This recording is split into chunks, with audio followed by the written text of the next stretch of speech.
ክቡራት ተኸታተልቲ ካሮሳ ሚድያ ከመይ ተቐንዩ ለሙን ከሞትሩ ኣፍልጦና ክዓቢ ይኽእል እዩ ዝበልኩ ገለ መደባት ሒዘ መፅእ ኣለኹ ምክትታልኩም ዕድም ኣብዚ ሰሙን እዚ ዓለማዊ መዓልቲ ሓጎስ ምክንያት ብምግባር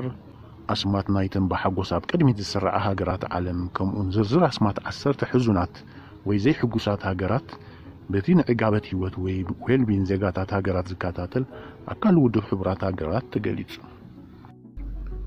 ብርዱእ ምክንያት መዕቀነ ሓጎስ ካብ ሰብ ናብ ሰብ ከምኡውን ካብ ሕብረተሰብ ናብ ሕብረተሰብ ዝፈላለ እዩ ወላ እኳ እዚ ይኹን እምበር ልዒሉ ዝተጠቕሰ ኣካል ውድብ ሕቡራት ሃገራት ኩሉ ክሰማማዓሉ ዝኽእል ናይ ሓባር መዕቀነ ሓጎስ ሃገራት ኣውፅኡ ካብ 2012 ጀሚሩ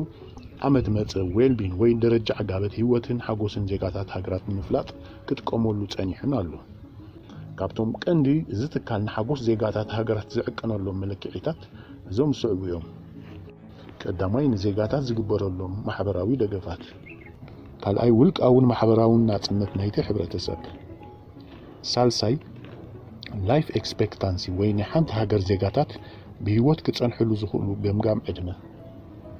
ራብዓይ ፐር ካፒታል ኢንካም ወይ ድማ ገምጋም ዓመታዊ እቶት ናይ ነፍሲ ወከፍ ዜጋ ከምኡውን ሓምሻይ ዝርግሐ ብልሽውና ሃገራት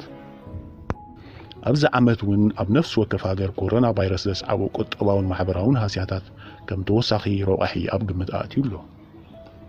እምበኣር ኣብ መጋቢት 2021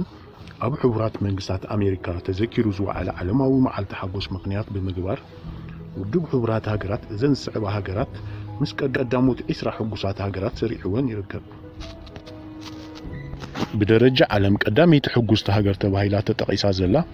ፊንላንድ ክትከውን እንኮላ ኣይስላንድን ዴንማርክን ድማ ብቐደም ተኸተል ካልአይትን ሳልሰይትን ኮይነን ይስዕባ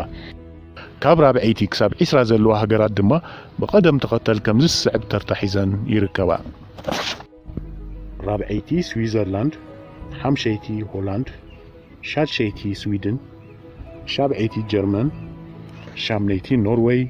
ታሽዐይቲ ኒውዚላንድ ዓስረይቲ ኣውስትርያ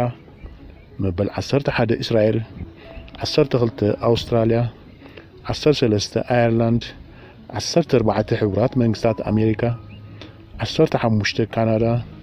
16 ቼክ ሪፐብሊክ 17 ቤልጅየም 18 ዓዲ እንግሊዝ መበል 19 ታይላንድ መበል 20 ድማ ፈረንሳ ብደረጃ ኣፍሪቃ ምስ ንርኢ ድማ ማውሪተስ ካብ ኣፍሪቃ ዝያዳ ሕጉሳት ዜጋታት ዘለዎ ሃገር ተባሂላ ንናይጄርያን ጋናን ኣኸቲላ ኣብ ቀዳማይ ደረጃ ተሰሪዓ ትርከብ ኣይቬሪ ኮስት ካሜሩን ደቡብ ኣፍሪቃ ዛምቢያ ሞሮኮ ቱኒዝያን ዩጋንዳን ድማ ካብ 4 ክሳብ 10 ዘሎ ደረጃ ሒዘን ይርከባ ኣፍጋኒስታንን ደቡብ ሱዳንን ዚምባብዌን ድማ ኣብ ዓለም ቀዳሞት ዘይሕጉሳት ወይ ሕዙናት ሃገራት ተባሂለን ተጠቒሰን ኣለዋ